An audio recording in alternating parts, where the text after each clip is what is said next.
Hey everyone, and welcome back to the channel. In today's video, we're going to do a deep dive into one of the most important features in Where Winds Meet, the equipment system. It might seem complicated at first, but I promise that after this guide, you'll find it incredibly simple and fun to gear up. Let's get started. Part 1. Overview of Gear Types. Basically, the equipment system in the game is divided into two main categories. Core gear, 8 pieces. This includes 4 offensive pieces and 4 defensive pieces. This is the primary source of your character's power. Accessories, 2 pieces. This includes the bow and the archer's ring. Part 2. Core gear and the power of sets. Your offensive and defensive gear comes in collections, also known as sets. Each set activates unique effects when you equip enough pieces, and they generally correspond to the 8 different schools in the game. If you're not familiar with the 8 schools, be sure to check out my previous video on that topic. The link is in the description below.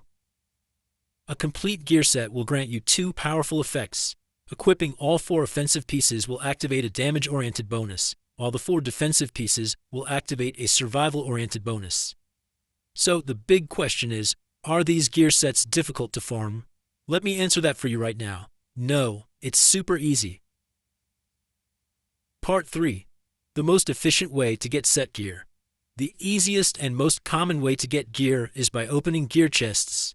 A fantastic feature in this game is that when you open a chest, you get to directly choose the set you want. There's no frustrating RNG involved in getting the set type. The only random element is the gear's rarity, which I'll cover in the next section. So, where do you get these chests? Method 1. Farming dungeons. 10-player dungeon, 1 per week. 2 boss. Each boss drops 5 chests. 5-player dungeon, the main source.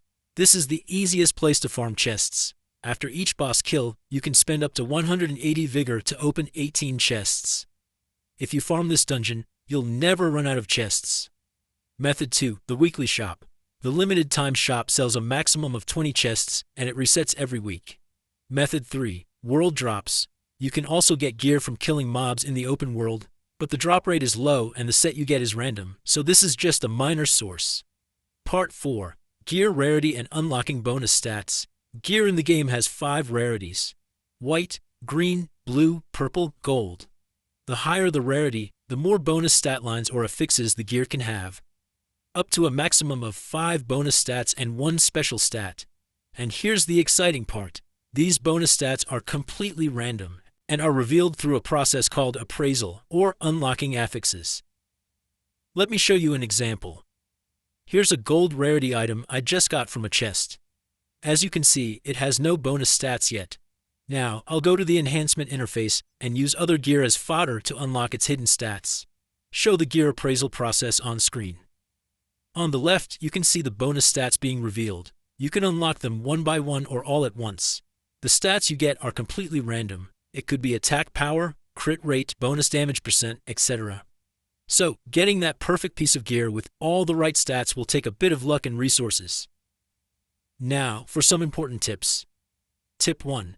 Gold rarity gear from chests will always roll bonus stats that are purple rarity or higher. Tip 2. You'll sometimes find special materials with a purple or gold icon. When you use a gold icon material, you are 100% guaranteed to get a gold rarity bonus stat. Save these materials carefully.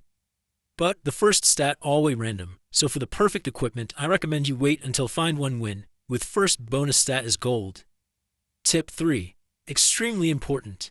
Fodder materials can only be used on gear of the same level.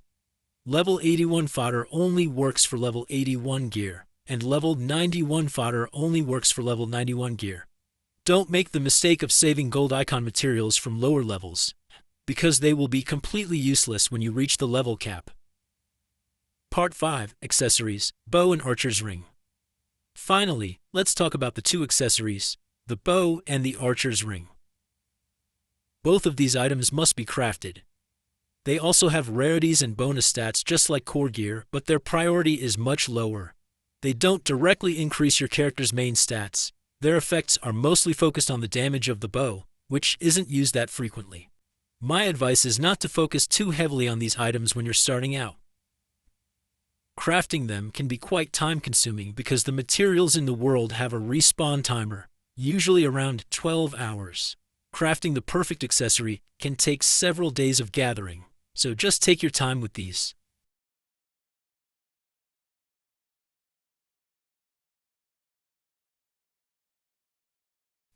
And that's the complete breakdown of the equipment system basics in Where Winds Meet. To sum up, you just need to remember these 3 key things. 1. Farm the 5-player dungeon for chests. 2. When opening chests, choose the exact set you need. 3. Save your gold icon appraisal materials for gear that is the same level.